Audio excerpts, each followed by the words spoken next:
నిన్నటి వరకు స్థిరాస్తి అంటే రిజిస్ట్రేషన్ చేయబడిన మందపాటి నాన్ జ్యుడిషియల్ స్టాంప్ పేపర్ల రూపంలో మీ బీరువాలో భద్రంగా ఉండేది. కానీ ఆంధ్రప్రదేశ్లో ఇకపై మీ ఆస్తులు అలా ఉండవు. కేవలం ఈ స్టాంప్ అంటే ఒక జిరాక్స్ కాపీ లాంటి కాగిత రూపంలో ఉంటాయి. మందంగా ఉండే స్టాంప్ పేపర్ స్థానంలో కాస్త పలుచగా ఉండే ఈ స్టాంప్ పేపర్ వస్తోంది. దీంతో నష్టం ఏంటంటారా? ఇప్పటిలా సబ్ రిజిస్ట్రార్ ఆఫీసులో డాక్యుమెంటేషన్ ను రిజిస్టర్ చేయించుకోవటం లేదా పెద్దల సమక్షంలో రాసుకొని ఇరుపక్షాలు సంతకాలు చేసుకోవడం అనేవి ఉండవు. ఎవరికి వారు ఆన్లైన్ లో ఆస్తుల వివరాలు నమోదు చేస్తే దాన్ని సబ్ రిజిస్ట్రార్ పరిశీలించి రిజిస్ట్రేషన్ పూర్తి చేస్తాడు. దాన్ని ప్రింట్ తీసుకుని పెట్టుకోవాలి. ఇక అదే ఆస్తి పత్రం. ఆ పేపర్ ముక్క తప్పితే ఆ ఆస్తి మీది అని చెప్పే ఆధారాలు ఏవి మీ దగ్గర ఉండవు. సాక్షులు ఉండరు, సంతకాలు ఉండవు. కేవలం వేలిముద్రలే.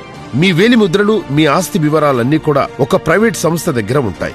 మొత్తం ఒప్పందానికి సంబంధించిన మిగతా సమాచారమంతా తెల్ల కాగితాలపై రాసుకోవాల్సి ఉంటుంది. ఈ తెల్ల కాగితాలు ఎవరైనా మార్చేసుకోవచ్చు. అప్పుడు మన ఆస్తి సంగతేంటి? ఇంకో సీక్రెట్ ఏంటంటే క్రిటికల్ రివర్ అనే కంపెనీ వద్ద మన ఆస్తుల వివరాలుంటాయంట. ఆ కంపెనీ ఎవరిదో తెలుసా? జగన్ బినామీ అంజిరెడ్డిది. ఇప్పుడు క్లారిటీ వచ్చిందా? జగన్ మళ్లీ అధికారంలోకి వస్తే మీ ఆస్తి ఎవరి చేతుల్లోకైనా వెళ్ళొచ్చు. మీకు అర్థమవుతుందా? జరుగు జరుగు జరుగు జగన్ ఖాళీ చేయి కుర్చీ, జనరాజ్యం వస్తున్నది ఎన్నికల్లో గెలిచి.